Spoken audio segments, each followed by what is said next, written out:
क्या आपका बच्चा भी मिट्टी खाता है या कंकर कहीं ढूंढता है या सीमेंट ढूंढता है अब पक्के घरों में?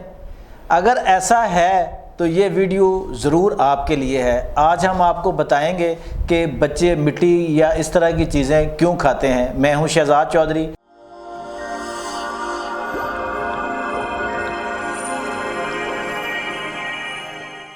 मेरे साथ मुमताज़ तिब्बी मुआलज हकीम दानियल शैस मौजूद हैं। आप लॉन्गजेविटी और ब्यूटी एक्सपर्ट भी हैं और पिछले तवील अरसा से तिब की प्रैक्टिस कर रहे हैं।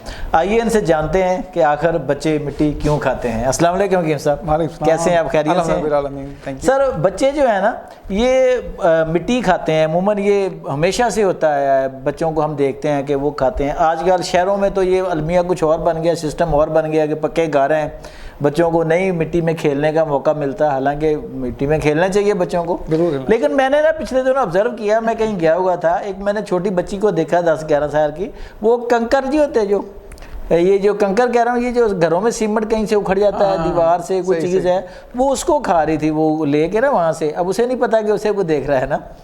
तो मेरे ज़हन में आया कि ये हम इस पर भी वीडियो करें ताकि नाजरीन जो है वो देख सकें कि उनके बच्चे आकर अगर मिट्टी खा रहे हैं तो उसकी वजह क्या है। बिल्कुल बिल्कुल। बिस्मिल्लाहिर्रहमानिर्रहीम। शहजाद भाई, आपने बड़ी ज़बरदस्त बात की है। ये एक आप कह लें कि डेफिशिएंसी है, उन बच्चों में कमी है मिनरल्स की। देखें, ग्रोथ हो रही है ना। अभी आपने से फरमाया कि ना एक बच्ची जो है 10-12 साल की है, उस एज में वो दीवार से टूटा हुआ सीमेंट जो है वो उखाड़ के खा रही है। बच्चे जो है चाटना शुरू कर देते हैं, खाना शुरू कर देते हैं। रीज़न क्या होती है कि उनके अंदर ये क्रेविंग क्यों आ रही है? हाँ जी। नेचर उनके अंदर जो है इस तरफ लेके आती है कि वो जो है उनके अंदर डेफिशिएंसी है और वो मिनरल्स जो है वो खाएं। अब उनको वो मिनरल्स जो है, कैल्शियम की जो कमी है, जो डेफिशिएंसी है, हम ग़िज़ा से पूरी नहीं कर पा रहे। अच्छा। ठीक है। होता क्या है कि जब वो ऐसी मिट्टी खाते हैं तो उसके साथ जिस्म के अंदर जो है, पेट में जो है वो कीड़े पैदा होना शुरू हो जाते हैं और फिर उनका कोई और ग़िज़ा खाने को दिल नहीं करता। इसी तरह की चीज़ें जो है ना, वो उल्टी सीधी चीज़ें जो है वो यही खाना शुरू कर देते हैं। अच्छा।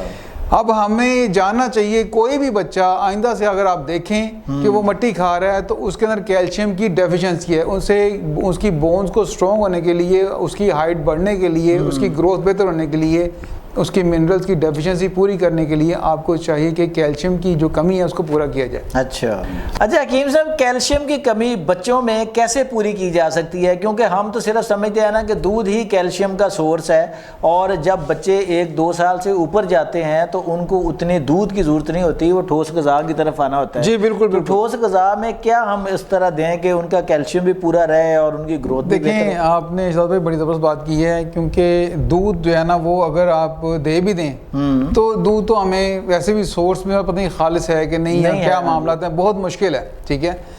कैल्शियम की कमी जो है, सबसे पहली बात यह है कि उनको सब्ज़ रंग की जो सब्जियां हैं ना जी, हरे रंग की जो सब्जियां हैं वो सब्जियां उनको खिलाई जाएं। कुछ कच्ची सब्जियां हैं वो खाएं, उसके अंदर उनको मिलेंगे मैग्नीशियम मिलेगा, कैल्शियम मिलेगा। दूसरा, अंडे का जो छिलका है ना जी, ये बड़ा ज़बरदस्त कैल्शियम है।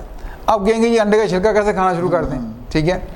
अंडे का छिलका जो है, अगर आप उसको ग्राइंड कर लें, पाउडर कर लें, पाउडर करके और लीमू जो है उसके रस में जो है 2-3 लीमू लें और ½ टीस्पून अंडे का जो छिलके का पाउडर, आप उसको एक बाउल में डाल के रख दें। शीशे का बाउल हो ज़्यादा बेहतर है। अच्छा। उसमें डाल के रख दें और 2-3 लीमू जो है ना उसका रस निचोड़ दें। रात को पड़ा रहना दें, सुबह उठ के देखेंगे तो वो एक मिल्की जो है ना उसकी दूधिया कलर उसका बना होगा। ठीक है। उसमें पानी मिक्स करें, पानी मिक्स करके तो बच्चों को वो पिलाएं। अच्छा। उससे ये है कि कैल्शियम की जो कमी है ना वो पूरी होना शुरू हो जाएगी। ये एक आसान सी नेचुरल कैल्शियम, नेचुरल कैल्शियम है। ठीक है।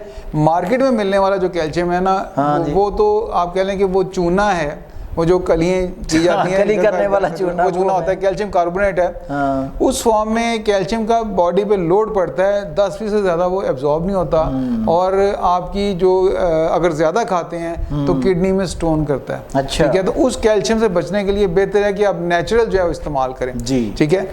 मछली जो है एक अच्छा सोर्स है, उसे सर्दियों में आमतौर पे हम खाते हैं, वो खाए जाएं। और फ्रूट्स जो हैं उनको इस्तेमाल किया जाए। ये जो मैंने एक जनरल बात की है कि ये कैल्शियम जो अंडे का छिलका है ये एक बेहतरीन कैल्शियम है, अगर इसको इस्तेमाल करेंगे तो सबसे अच्छा है। अच्छा। और ये आमतौर पे हम इसको ज़ाया कर देते हैं, फेंक देते हैं। ठीक है। अच्छा, यकीन जाने शायद भाई मैंने लोगों को जो है ये पाउडर वैसे भी खिलाया। अच्छा, अपने मतलब पे आप वैसे भी खिलाया, कोई फर्क नहीं पड़ता। अगर आप 1/4 टीस्पून अच्छा इसका पाउडर, फाइन पाउडर जो है उसको खा लें तो कुछ नहीं फर्क पड़ता। आपके स्टमक में, हमारे स्टमक में जो है गैस्ट्रिक जूस हाइड्रोक्लोरिक एसिड जो निकलता है वो इतना तेज होता है, उसकी पीएच जो है वो 3 होती है, ठीक है। इतनी पीएच पे लेवल पे जो है वो कैल्शियम के, इस तरह का बारीक कैल्शियम जो है जो फाइन पाउडर होता है उसको डिसॉल्व कर देता है। अच्छा। और वो रेडी अवेलेबल होता है आपकी बॉडी के लिए। तो अगर आप डायरेक्ट खा भी लेंगे तो ये कोई गुर्दे में पथरी नहीं करेगा। हाँ, मैं ये नहीं कहता कोई चम्मच भर के खा ले, कोई भी चीज़ ज़्यादा इस्तेमाल करने से नुकसान का बायस बनती है। अच्छा, तो हकीम साहब अगर उनका यानी कैल्शियम पूरा हो जाएगा बच्चों का, जैसा कि आपने खुराक से तरीके नेचुरल तरीकों से बताया है, तो वो उधर माइल नहीं होंगे, फिर क्रेविंग उनको मट्टी की क्रेविंग नहीं होगी, उस क्रेविंग से वो बच जाएंगे और वो चीज़ें नहीं खाएंगे, उनका दिल नहीं करेगा खाने को। अच्छा। सबसे पहला काम ये करना चाहिए कि जो बच्चे मट्टी खाते हैं उनको, उनके पेट में जो कीड़े हैं, किसी माहिर मालिक को देखें, और ऐसी मेडिसिन अवेलेबल है। अब हाँ, हमारे जो है ना वो तिब में भी मौजूद हैं, लेकिन मैं ये कहता हूँ कि सेल्फ मेडिकेशन पे आने की बजाय किसी मालिज के पास जाएं, चाहे डॉक्टर या हकीम के पास जाएं, उनके पेट के जो कीड़े हैं उनका पहले इलाज, सबसे पहले उसका इलाज करें, ठीक है। उसके बाद उनको कैल्शियम दें। आप देखेंगे उनका दिल ही नहीं करेगा मट्टी की तरफ खाने को, बिल्कुल दिल नहीं करेगा। जी नाज़रीन, ये थे हकीम दानियाल, जिन्होंने आज आपको वाज़े किया कि बच्चे मट्टी या कंकर या सीमेंट क्यों खाते हैं। इंतहाई आसान है इसका इलाज और बच्चों को उससे रोकना, लेकिन हम तवज्जो नहीं करते, हम डॉक्टर या हकीम से कंसल्टेशन नहीं करते, जिसकी वजह से बच्चे मट्टी खाते रहते हैं और उनके पेट में पलने वाले कीड़े उनको सेहतमंद नहीं होने देते। उम्मीद है हमारी वीडियो से आपने कुछ ऐसा सीखा होगा जिससे आप अपने बच्चों की बेहतर निगहदाश्त कर सकेंगे और अपने बच्चों को मट्टी खाने से बाज रख सकेंगे। मिलते हैं आइंदा किसी और प्रोग्राम में। अपना और अपने गिरदोनवा का बहुत ख्याल रखिएगा। अल्लाह निगहबान।